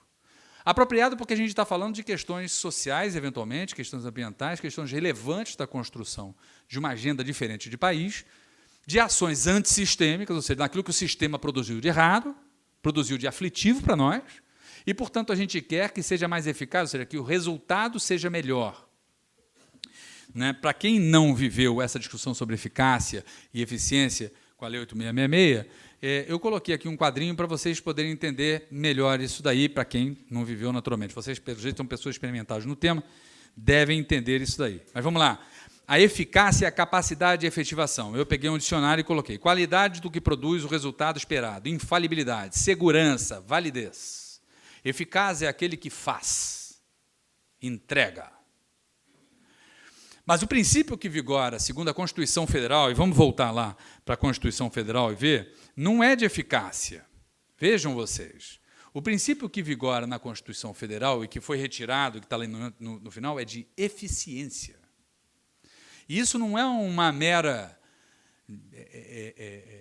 uso da mesma palavra, do mesmo sentido, com letras diferentes. São dois sentidos diferentes, vocabularmente diferentes. Né? Na eficácia, eu entrego, eu faço a coisa acontecer, mas na eficiência, eu entrego com a melhor relação de benefício possível. Eu entrego pela melhor qualidade, com o menor preço, no melhor prazo. A opção dada pela lei do marco regulatório é uma opção pela simples entrega da melhor eficácia, o que me parece relevante do ponto de vista, assim, a restrição está na eficácia. Agora, a limitação à eficácia, eu confesso para vocês, como advogado de entes privados, que ao encontrar vocês num tribunal de contas, numa controladoria qualquer, numa procuradoria, aprendi com meu pai é meu sócio, tem 91 anos, ele falou assim, você nunca peça para o juiz aquilo que, se você fosse juiz, você não entregaria. Você nunca pediria para uma pessoa que está no setor público falar assim, olha, é muito mais eficaz e custa 1 milhão de vezes mais caro do que a outra opção que você tem. Não dá. Como é que vocês vão aprovar um negócio desse? Né? Sim. Circunstâncias e lei têm que andar juntas, caso contrário, vocês não fazem direito, não fazem justiça. Né? Isso é um problema, é um dilema que nós temos. A eficácia é o ponto colocado por essa lei como forma definidora do chamamento. E a eficiência é uma coisa que está descrito na Constituição Federal e é determinante para vocês no artigo 37, ou seja, é inescapável para vocês, vocês não podem deixar de aplicar. Então, vocês vão ter que aplicar ao mesmo tempo a eficácia, você fala assim, ele faz, e ao mesmo tempo ele é eficiente, porque eu não posso escapar do conceito de eficiência. Ou alguém discorda de mim aqui nesse ponto? Eu sou advogado, você é contra mim, vocês não estão entendendo. É isso. É assim que funciona. Né? Então, eu tenho esses elementos, que são os elementos que estão. Vou dizer, a medida. Né? A medida de referência de eficácia. Qual é a medida de referência de eficácia que essa lei nos produz? É claro que, quando eu vejo a palavra eficácia, eu vejo, esse é um conceito amplo e genérico. Eu não preciso ficar botando coisas muito evidentes para poder medir a eficácia, mas, por acaso, essa lei falou de eficácia num outro artigo. Está aí.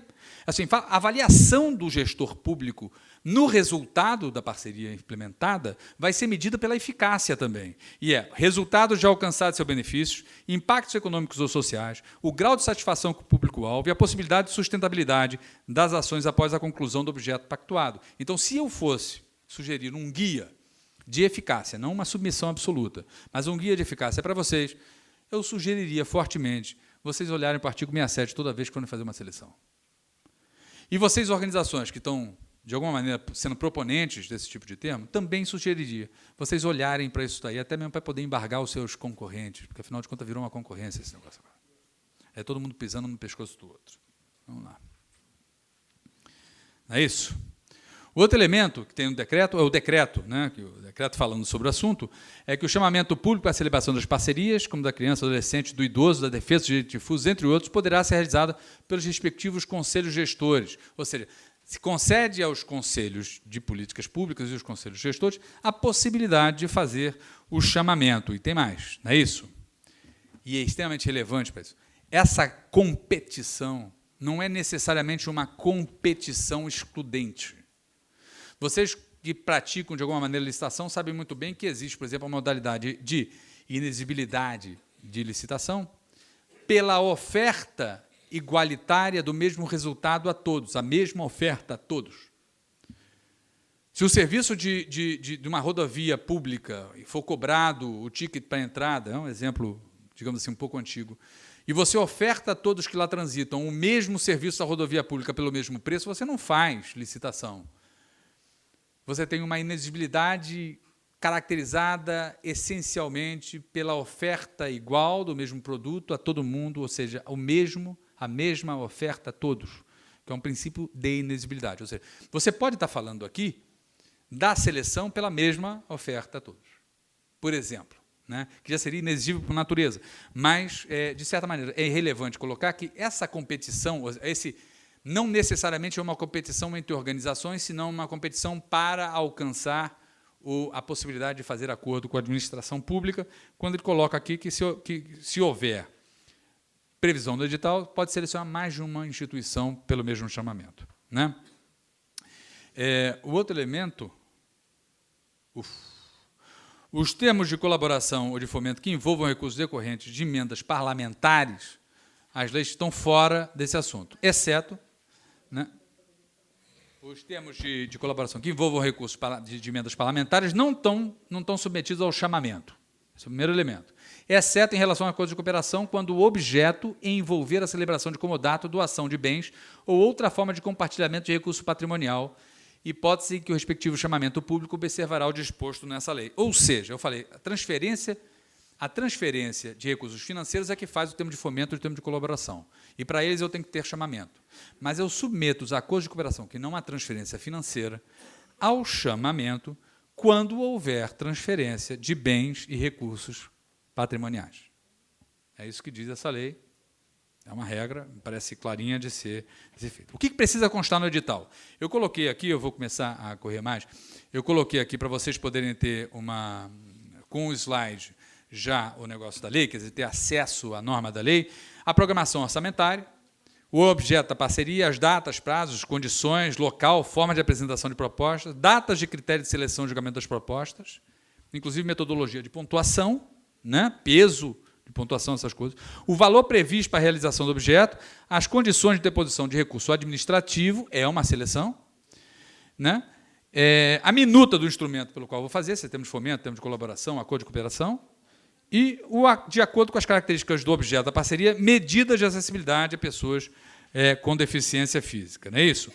Ok, são elementozinhos, pega ali de 1 até, sei lá, 10, 9, e você completa a medida do que você precisa fazer. Aqui estão 10, mas foram vetados. Essa lei é muito estranha. Não tem um artigo que não tenha sido alterado e não tem... Enfim, não tem um artigo que não tenha coisa vetada, não tem... É um negócio impressionante. Então, o 2 foi vetado. O pior é que o decreto regulamenta artigos que foram alterados e outros que foram vetados. E a lei se refere a artigos também vetados e artigos alterados. A alteração se refere a artigos que a alteração eliminou. Realmente é um negócio assim... Digamos assim, assim, não pode ser fácil para ser bom. Pelo jeito é isso. Vamos lá. Não pode ser fácil para ser bom. E o que não pode constar do edital? Não pode constar do edital, né, condições, veja só, não pode constar do edital cláusulas ou condições que comprometam, restringam ou frustrem o seu caráter competitivo. Eu não vejo necessariamente caráter competitivo nessa seleção.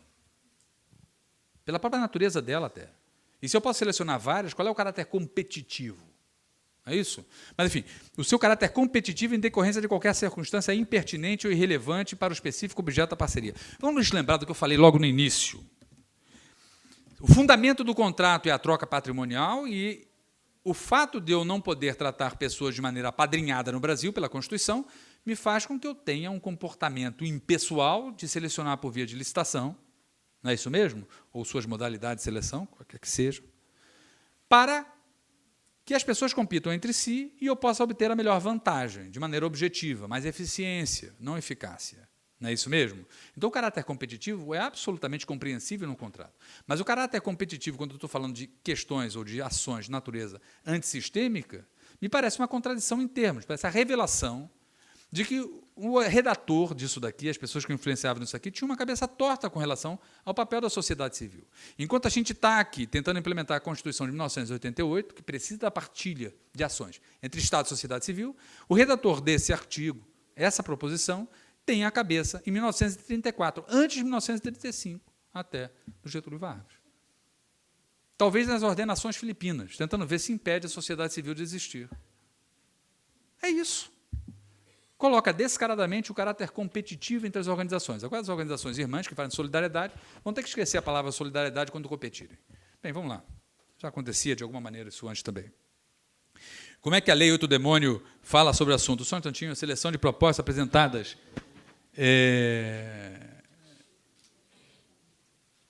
são admitidos, no entanto, olha só, são admitidos. Seleção de propostas apresentadas exclusivamente por concorrentes sediados ou com representação atuante reconhecida na unidade da federação que será executado o objeto da parceria, e o estabelecimento de cláusula que delimite o território ou a abrangência da prestação de atividades ou da execução dos projetos, conforme estabelecido em políticas setoriais. Eu digo para vocês, se a gente está falando de caráter competitivo, essa norma aqui é inconstitucional. É só vocês verem os princípios constitucionais que eu coloquei aqui no outro negócio. Então, vocês vão, de fato, entrar numa vulnerabilidade grave se vocês começarem a colocar, eu acho. Esse tipo de restrição, esse tipo de coisa não objetiva, de critério de seleção não objetivo, de cláusula restritiva não objetiva, dentro dos seus processos de chamamento, seria um chamamento inconstitucional. Isso obrigaria um advogado ou qualquer pessoa a falar assim, se é competitivo, eu tenho o direito de competir contigo. Ponto. Isso aflige as regiões. Se você não quisesse isso, não submetesse todo mundo à seleção. Uma vez que você submeteu todo mundo à seleção e falou que é competitivo, você não pode chegar e rasgar a Constituição Federal. Não é isso? E como diz a Lei 8 do Demônio, a mesma coisa. Vejam bem, é da Lei 8 do Demônio, é plágio, não é isso? Veja só, restringam ou frustrem seu caráter competitivo. Ele vê, na verdade, nessas relações, uma relação contratual, não uma relação convenial. O redator desse ponto, as pessoas que se comprometeram nesse negócio, não conseguem ver a diferença essencial, a diferença conceitual entre contrato e convênio. Ou todos os termos conveniais, inclusive esse. Né? Então, é a Lei 8.666, ali colocada, não pode ser admitido circunstância impertinente e relevante para o específico objeto, é a mesma coisa. É copy-paste, copiaram e colaram aqui em cima desse negócio. Tá bom, tudo bem. Então, agora a gente não tem mais nenhuma espécie de, pelo jeito, de acordo cooperativo, de partilha. Né? E aí você espera, assim, será que agora vai ter uma transferência por entrega de objeto? Ou seja, eu te entrego o fornecimento, você me entrega o dinheiro? Não, eu continuo pensando quanto. Então, eu fico com o pior dos dois mundos. Eu compito e não fico com dinheiro. Então, que diabo? Por que eu não faço contrato? Né? Meu amigo Joseni estava falando, não vejo porquê da vantagem dos OCIPs. Pois sabe, os OCIPs não submetem a isso. É só vocês lerem 9790. Vocês vão ver uma enorme vantagem de se relacionar com elas nesse momento. Bem, vamos lá. Atenção ao decreto quando vocês fizerem o seu edital. O edital de chamamento público, além do que está descrito em lei, tem que ter, está em preto ali, objeto da parceria, indicação da política, do plano, do programa da ação correspondente. 2 elementos aí, relevantes. O primeiro elemento relevante é que, de fato, me parece relevante, juridicamente perfeito e, ao mesmo tempo, coerente em matéria de decência, que o setor público se organize em cima dos projetos, dos planos, das políticas que já foram ajustadas e que ele aprovou, tanto no orçamento, na linha, no seu parlamento, seja Congresso Nacional, Assembleia Legislativa, né? Câmara de Vereadores, ou seja, que o poder público tem uma linha e, portanto, atue dentro daquela linha e não de qualquer maneira, né? Desperdiçando recursos que seria muito pouco eficientes. É isso mesmo. Agora, submeter a sociedade civil a ser uma mera prestadora de serviço para o setor público é uma vergonha e uma inconstitucionalidade. Em 2 elementos é inconstitucional. Primeiro, porque ela tem que se relacionar com a sociedade civil de uma maneira construtiva de construção da democracia. Isso está escrito na Constituição.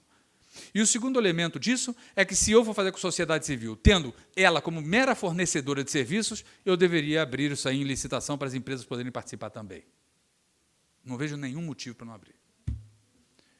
E, sabe, eu acho que as instituições iam se sentir agradecidas se produzissem, na verdade, saíssem para fazer uma licitação e pudessem ganhar um contrato normalmente, e entregando para você uma meta, um objeto, um fornecimento, e recebendo em troca o recurso para poder patrimonializar aquele recurso. Né? É um elemento a ser debatido. Mas a gente tem esse elemento aqui. Vejam só, o decreto se colocando, ou seja, o objeto da parceria e a indicação do plano, ou seja, se é plano do governo, por que o governo não fez concurso público nem contratou? É um questionamento que eu levo para vocês. Mas é o que está escrito na lei, tá bom? Tem uma coerência e tem uma incoerência, digamos assim, como tudo na vida tem, desse ponto. Né? Outra, atenção ao decreto, a previsão de contrapartida de bens e serviços, se for o caso, porque não é necessário contrapartida. É isso? Não é obrigatório contrapartida. Nunca foi. Nunca foi. Inclusive nos convênios, nunca foi. Não é isso?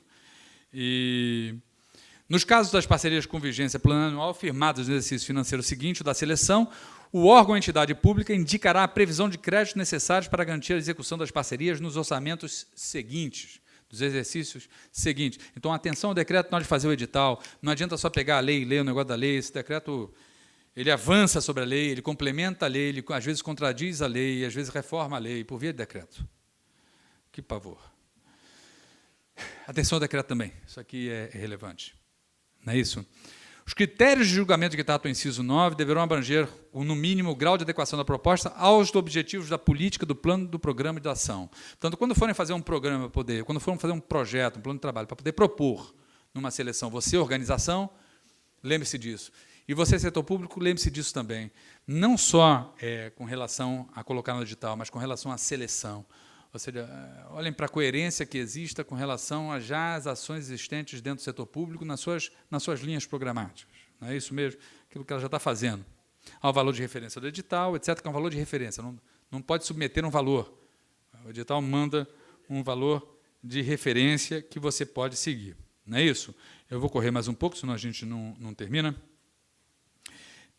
Atenção ao decreto ainda. O edital não pode exigir que as instituições possuam certificação de titulação concedida pelo Estado, exceto, sempre tem um exceto, né? Exceto quando a exigência decorrer de previsão na legislação específica da política setorial. E aí, honestamente, eu não sei dizer, na prática, claramente, quando isso poderia acontecer. Eu deixo até isso aí para a gente poder debater entre nós. Eu falo assim, por quê? certificação ou titulação concedida pelo Estado, eu prevejo, por exemplo, que você tenha isso no plano da infância e adolescência, das organizações que estejam inscritas no Conselho da Infância e Adolescência. Mas eu não consigo prever que o Conselho da Infância e Adolescência certifique ou titule. Portanto, eu tenho um problema de aplicação disso daqui. Eu acredito que, na verdade, isso aqui esteja se referindo a isso. Esteja se referindo a essas atividades que têm algum controle, como saúde, educação e assistência social tem, em geral, dentro dos seus conselhos. Não é isso? Não vejo, na prática, outra. Eu ficaria feliz se alguém pudesse me apontar. Hã? Tem uma certificação, pronto. Bom, vou anotar isso daí, se você me permitir, depois. Atenção, decreto de novo. O edital pode incluir cláusulas e condições específicas de execução da política do programa em que se insere a parceria e poderá estabelecer a execução por público determinado em delimitação territorial. Pontuação diferenciada, cotas, entre outros, visando especialmente o objetivo de redução das desigualdades regionais e sociais, isso eu acho absolutamente constitucional. Promoção de igualdade de gênero, racial, lésbicas, gays, bissexuais, travestis, transexuais, LGBT, direito e tal. Promoção de direito de indígenas, de quilombolas, de povos. Promoção de direitos de qualquer população em situação de vulnerabilidade social. Leiam a Constituição, artigo 1º, não, artigo 3º, acho que é artigo 3º, artigo 6º da Constituição, estão dentro dos direitos fundamentais. Parece que, por mais que seja brutal, essa flexibilidade é uma flexibilidade constitucional nesse ponto. Não é isso? E também, ainda, com relação ao decreto, terminando o que o decreto passa, para poder passar a informação inteira para vocês, o edital de chamamento deverá conter dados de informações sobre a política, o plano, o programa, a ação, e como vocês estão submetidos ao edital. Ao fazerem isso, vocês vão ter que submeter a sua vinculação, pontuação, àquilo que vocês escreveram. Não é isso no edital? Então, cuidado na hora de escrever a linha, o plano de ação, e organizações leiam bem esse plano, esse ponto, para poder se informar e combater. Inclusive, leiam a política inteira, se puderem, antes de se concorrerem, competirem entre si, para poder fazer o que é bom. Não é isso? Fazer o bem. Deverá assegurar o valor de referência, teto indicado, ok. Sob contrapartida, é facultada a exigência justificada de contrapartida em bens e serviços, não finanças, cuja expressão monetária será identificada em termos de fomento ou de colaboração, não podendo ser exigido o depósito do valor correspondente, que era uma loucura que acontecia, ilegal e inconstitucional, que frequentemente, de vez em quando, você esbarrava junto com pessoas. Eu vi, por exemplo, uma tentativa dessa junto ao IBRAM, e é sempre assim, uma pessoa exigia, submetia de todas as maneiras possíveis, e depois de você passar uma via crucis discutindo, nada na lei mudava, e, de repente, o convênio acontecia sem a contrapartida. Então, essas coisas existem nos órgãos de controle, dos controles sobre os controles, que produzem uma enorme insegurança jurídica para todo mundo. É isso? E nunca poderá ser exigido contrapartida quando a parceria tiver um valor inferior ou igual a R$600 mil. Certo? A lei mesmo fala isso. Não será exigido contrapartida financeira, veja, como requisito para a celebração da parceria. Isso, no artigo 35. Vai ter uma monetização dos serviços e da sua expressão. Para poder selecionar, você vai ter que ter uma comissão de seleção. Então, quem não tem, vai ter que fazer uma comissão de seleção. Ela andou mudando, naturalmente, entre a lei original e a lei atual, e tem que ter pelo menos um funcionário público de carreira, né? Então, os integrantes que comporão a comissão de seleção vai ser composta com pelo menos um servidor ocupante de cargo efetivo ou emprego permanente no quadro de pessoal da administração pública federal. Como esse é o decreto federal, a tendência é que você tenha esse tipo de reprodução nos decretos estaduais e municipais. Depois vocês me perguntam se eu acho que é constitucional a aplicação dessa lei a estados e municípios. Não é o meu tema agora. Artigo 2º da lei, a comissão de seleção, o que ela é? E a delimitação dela é um órgão colegiado destinado a processar e julgar os chamamentos públicos, constituído por ato publicado por meio de diário oficial, etc., etc. Ou seja, tem que fazer uma seleção, são duas comissões, uma de seleção e outra de avaliação. Vamos agora para a dispensa e para a inexigibilidade. Porque o bom de estudar tributos é saber quando a gente não paga. Não é isso? O bom de estudar uma seleção é saber quando a gente não faz. Dispensa isso daí. Certo? A dispensa e a inexigibilidade originais dessa lei eram pavorosas. Era melhor você ter aplicado a 8666. ela mudou. Melhorou bastante, do meu ponto de vista, né? Tecnicamente, inclusive. Então, ela copia a 8666 em alguns elementos. O primeiro elemento é o seguinte: a administração pública poderá dispensar a realização de chamamento nos casos de urgência decorrente de paralisação ou iminência de paralisação de atividades relevante interesse público pelo prazo de até 180 dias, nos casos de guerra, calamidade pública, grave perturbação da ordem pública ou ameaça à paz social, quando se tratar de realização de programa de proteção a pessoas ameaçadas em situação que possa comprometer sua segurança, eu vou falar sobre eles. Tá? E no caso de atividades voltadas ou vinculadas a serviços de educação, saúde e assistência social, desde que executados por organizações de sociedade civil previamente credenciadas pelo órgão gestor da respectiva política, ou seja, nos conselhos de políticas públicas das suas temáticas. Não é isso mesmo? Né? Então, o que a gente tem é o seguinte: caso de urgência. Vamos ver a 8666 para poder estudar sobre isso, logo depois. Caso de urgência, né? Caso de guerra, guerra necessita, embora muita gente ache que a gente está em guerra, a guerra que fala que é aquela guerra decretada, quem tem a competência para decretar a guerra é o presidente da República, é isso? Aquela placidez dele, eu fico imaginando ele falando, faloei, diloei, que proclamá-lo-ei, guerra. Pois é, guerra de fronteiras com o Equador, enfim. Quando se tratar de realização de programa de proteção de crianças, pessoas ameaçadas em situação que possa comprometer sua segurança, na verdade, tem uma vertente dessa lei preocupada com o Ministério da Justiça com a proteção de testemunhas e proteção de pessoas ameaçadas, que eles têm um programa que envolve organizações que abarcam essas pessoas, que albergam essas pessoas ameaçadas, e, no caso de atividades voltadas aos conselhos, não é isso?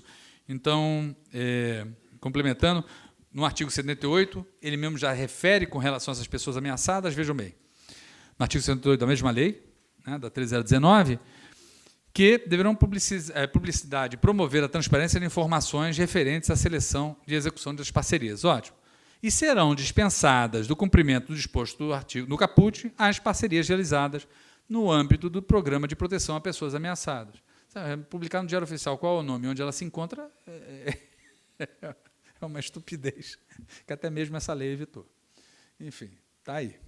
Isso é para vocês saberem do que se trata, caso vocês não tenham esse tipo de coisa nos seus respectivos. Para vocês entenderem quais são os elementos que foram, por exemplo, vetados e que aparecem lá, o inciso 4º, por exemplo, dizendo que, por quê, qual foi o inciso? Nos casos em que o momento da dispensa, objeto do termo de fomento e colaboração, esteja sendo realizado adequadamente pela mesma organização da sociedade civil, ininterruptamente há pelo menos 5 anos, e as respectivas prestações de contas da aplicação dos recursos tenham sido devidamente aprovadas. Ou seja, a redação original, uma demanda da sociedade civil, eu faço há 5 anos esse negócio ou mais, você vai lá e não faz o chamamento. Você não precisava de chamamento para isso, eu te recontrato, eu te retermizo. Já que não tem contrato, tem termo, eu te retermizo. Faço uma nova avença contigo para poder continuar com esse negócio. Estou informando ali que já se foi meu tempo, né? E eu vou correr. Não se preocupe, não. Tem só mais 22 slides. Só brincando. Então, as razões do veto são razões que vocês podem ver, são escolhas do legislador, dizendo que, e nesse caso a presidente da República, dizendo que não ia eternizar essas instituições e seria ruim para o caráter seletivo delas. Distinções relevantes, eu botei o artigo 24 da Lei 8666 para vocês verem, em caso de guerra e perturbação permanece, mas os outros são distintos, o inciso 1, 2, 3, tem muitos outros casos. No caso, por exemplo, de emergência, e aí vocês que são da administração, talvez não trabalhem com isso, ou aqueles que não são, emergência não pode ser decorrente, e eu acho que a urgência vai ser determinada pelo mesmo elemento, não pode ser decorrente da sua displicência, não pode ser decorrente da sua desídia ou da sua falta de planejamento.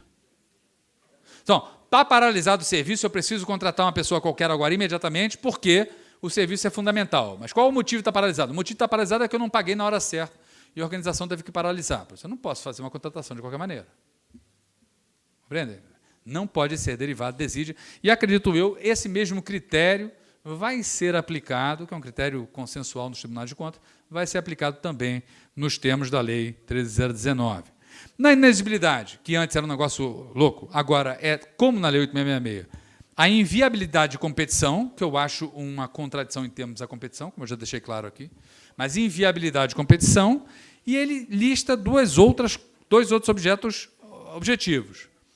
né? O objeto da parceria constituir incumbência prevista em acordo ou compromisso internacional, que tenha sido indicado à instituição que vai fazer, e se a parceria decorrer de transferência para a organização de sociedade civil que esteja autorizada em lei, como, por exemplo, nas transferências, né, de emendas e tal. Em lei, na qual seja identificada expressamente a entidade beneficiária, inclusive quando se tratar de subvenção prevista na 4.320. É isso que vocês todos já leram naturalmente. Distinções relevantes, eu botei aqui o artigo 25 da Lei 8.666, que repete em viabilidade de competição, e aqui vem o slide épico no qual aparece o fim. Mas eu estava lá antes do fim, né, da parte da manhã, ouvindo, sobretudo inspirado por todos esses discursos que houveram aqui. A diferença entre as pessoas é extremamente relevante, a diferença do ponto de vista, o meu ponto de vista de advogado, como botei no início. E aí, em homenagem, eu gostaria em homenagem a essas pessoas que falam que tem lei em tudo, e que a lei obriga você a tudo, e que você nunca vai conseguir ser uma pessoa que vai cumprir a lei, porque tem sempre uma pessoa fazendo uma instituição normativa que ela quer transformar em lei, eu me deu o direito de, depois do fim, acrescentar um momento poético. Estejam apresentados a Licurgo, o legislador grego. Licurgo foi muito famoso porque foi convidado por Esparta a fazer as leis de Esparta. E ele fez umas leis de uma sociedade extremamente rígida, muito relevante, que foi dominadora naquele momento na península da Grécia, né, que eu me esqueci, do Peloponeso. Tem uma curiosidade de Licurgo. Depois de ele fazer as leis mais rígidas, de um Estado mais rígido, da mais vista na história da humanidade, o que fez Licurgo? Saiu de Esparta, porque ele não queria submeter aquela porcaria daquelas leis que ele tinha feito naturalmente. Né? Essa é uma lição e tanto que a gente tem que ter, não acha? Né? Tem um monte de Licurgo querendo impor uma lei para nós que eles mesmos não cumprem, pomba. Né? E aí, isso daí leva assim, para que serve o direito? É a minha pergunta. Aquele negócio ali eu fotografei na França. Né? O que está escrito ali em francês, caso vocês não leiam francês, está escrito, em caso de perigo, é no metrô da França. Tem sempre essa plaquinha com um negócio. Em caso de perigo, puxe a alavanca. E logo embaixo está escrito assim, todo abuso será punido. E eu achei isso uma noção de direito fantástica, né? Porque no Rio de Janeiro está lá no metrô assim, em caso de perigo, você quebra aqui, puxa a alavanca. Tá? Qualquer metrô do mundo, mas não, na França, todo abuso será punido. Aí eu fui lá, tentei fotografar, você vai ver que está meio tremido. E continuei tentando fotografar. Pela 10ª vez que eu não consegui fazer uma fotografia boa, eu parei, porque vai que alguém considera 11 fotografias um abuso. Aí eu não sabia mais o que fazer, né? Parei aquele negócio, fiquei pensando sobre o assunto. Tive que refletir, não mais com fotografia, para dizer, olha, se fosse no Brasil, eu conheço um monte de gente que, se tivesse segurança de que ia ser punido, puxava essa porcaria. Né? E me perguntando, será que os franceses só não puxam essa alavanca porque eles acham que vão ser punidos? Assim, olha o conceito delinquente que certas pessoas têm com relação à serviência, para que serve o direito. Serve para punir ou se veicula por via de punições? É isso que é o direito? É isso que é a Constituição? É para isso que serve uma lei? Aí botei do lado assim um quadrinho do Rio de Janeiro, na entrada de um túnel, escrito, né, atenção, e estava escrito faixa interditada dentro do túnel, e, naturalmente, um sujeito de muito bom gosto. E de uma, digamos assim, de uma alma nobre, pegou a faixa, né, e corrigiu e colocou paixão interditada dentro do túnel. Né? Se quiser proibir, proíba tudo logo. Proíba tudo. Não é isso mesmo? E, em homenagem a essas pessoas que querem proibir a gente fazer tudo, eu deixo esse quadrinho para vocês. Muito obrigado pela oportunidade.